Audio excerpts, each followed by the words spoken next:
Siyempre, bago tayo mag-workout, kailangan ng stretching. At ito ang pinaka-importante sa lahat, jumping rope.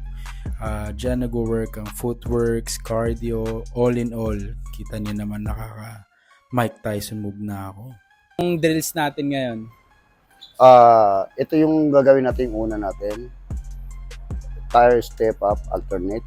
So, ang benefits nito kung paano magiging maganda ang hangin natin. Tsaka yung footwork ng paa natin. So, itong kailangan natin. Footwork, kailangan yung mabilis. Tapos, yung ano natin. Yung kasama na strengthening lahat ng mga conditioning yan. Sunod. Tapos, sunod, itong high knees. Para kung paano na yung mga endurance natin. Para mas